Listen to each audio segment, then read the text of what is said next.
Welcome to Daily Office Devotions. I'm Reggie Kidd, and every Monday through Friday, I offer devotional observations on some portion of that day's readings for morning prayer in the Book of Common Prayer. Thanks so much for joining me this Friday. This happens to be year 2 of the daily lectionary, and this week we are in Proper 21. Today's readings from Hosea, Luke, and Acts are a study in the difference between reality and appearance, what German crisply calls the difference between Sein und Schein. Reality and appearance, Hosea. To all appearances, Israel is flourishing like the vine God planted her to be, Hosea chapter 10 and see Isaiah chapter 5. Since the Garden of Eden, the earth has been devoid of spiritual life. Israel is God's greenhouse, anticipating the return of Eden. Indeed, to outward appearances, life in the northern kingdom is good. Prosperity reigns, good times roll, altars to false gods, and palaces abound. But the royal pomp and religious display in the northern kingdom is all show, no go. Because of the rot beneath the surface, God's garden there is filled with poisonous weeds and thorn and thistle. Hosea chapter 10, verses 4 and 8. Words from the courts do not promote God's justice, and so litigation flourishes like poisonous weeds. Worship focuses around golden calves at altars established in northern cities to rival Jerusalem's temple in the south. And so ritual there is empty. I think of a phrase that Paul will use centuries later, having a form of godliness but denying its power, 2 Timothy chapter 3, verse 5.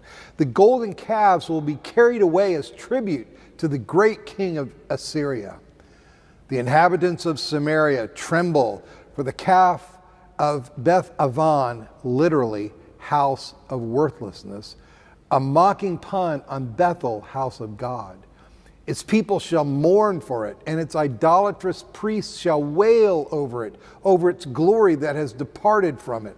The thing itself, i.e. the golden calf, shall be carried to Assyria as tribute to the great king. Ephraim shall be put to shame, and Israel shall be ashamed of his idol. Hosea chapter 10, verses 5 and 6.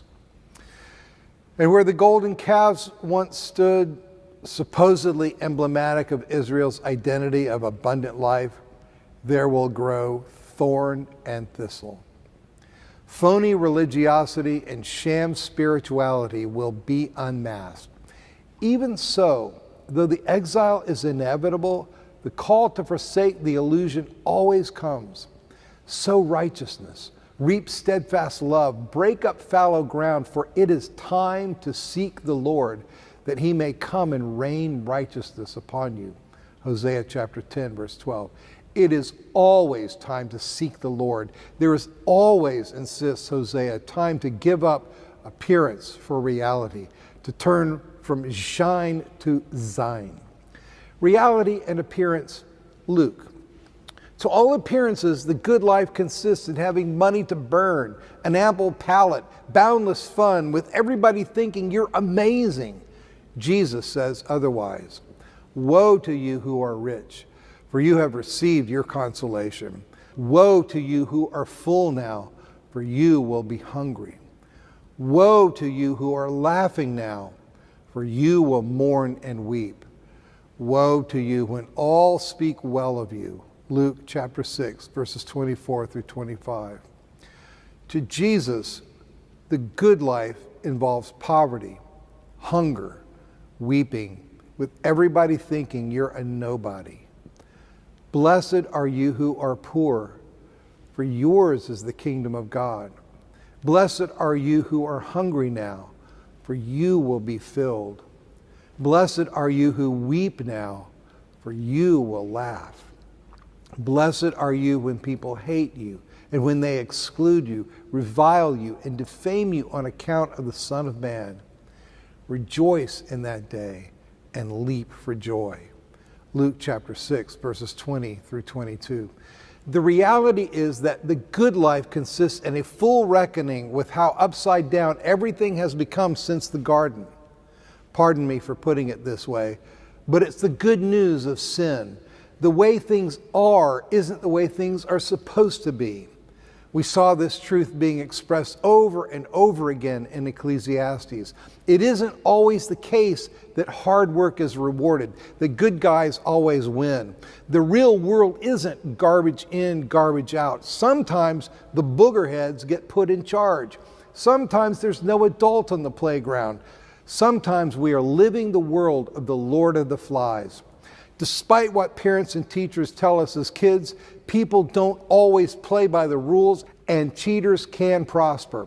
Haves don't necessarily deserve what they have, and have-nots aren't necessarily at fault for their not having. Jesus has come to raise the lowly and bring down the exalted. Every valley shall be lifted up, and every mountain and hill be made low. Isaiah chapter 40, verse 4. He has come to humble the proud and ennoble the humiliated. The kingdom of God puts the upside down right side up again.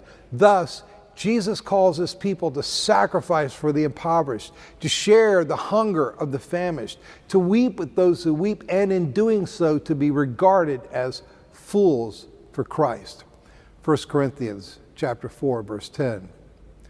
And reality and appearance, Acts. In today's passage in Acts, Luke provides the second of three accounts of Paul's call to follow and serve Christ. They're in Acts chapter 9, chapter 22, and chapter 26.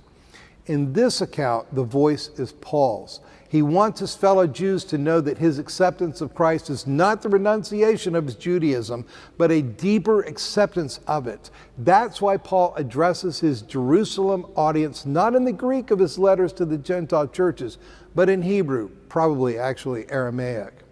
Here, Paul embraces the privilege of his birth in Tarsus, no mean city, his upbringing in Jerusalem, and his education at the feet of Gamaliel, one of the premier teachers of Pharisaic Judaism of the first century.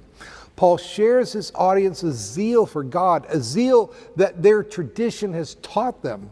And although he uses his social privilege to identify himself and connect with his fellow Jews, he will later explain, Philippians chapter 3, it is not his fancy background, but knowing Christ, which is the source of his worth. Paul's point is that he has been found by the righteous one who fulfills and embodies that tradition, and for whom that tradition has prepared him and his ministry. Christ has revealed himself to Paul as bringing a holy call from the God of our ancestors, Acts chapter 22, verse 14. God is sending Paul on a mission to fulfill the promise of Abraham that Israel would bring blessing to the nations, for you will be his witness to all the world of what you have seen and heard. Acts chapter 22, verse 15. It's pretty easy to fool the world with the slick, shiny stuff. Golden calves, riches, social privilege. Yes, we know that God is not fooled, but sadly, we are often fooled. Sometimes we need clear reminders from God's perspective about the true nature of what lies beneath appearances. His very real anger at injustice and false worship. His true ordering of what constitutes a good life. The true source of a person's worth. In that knowledge, may you be blessed this day.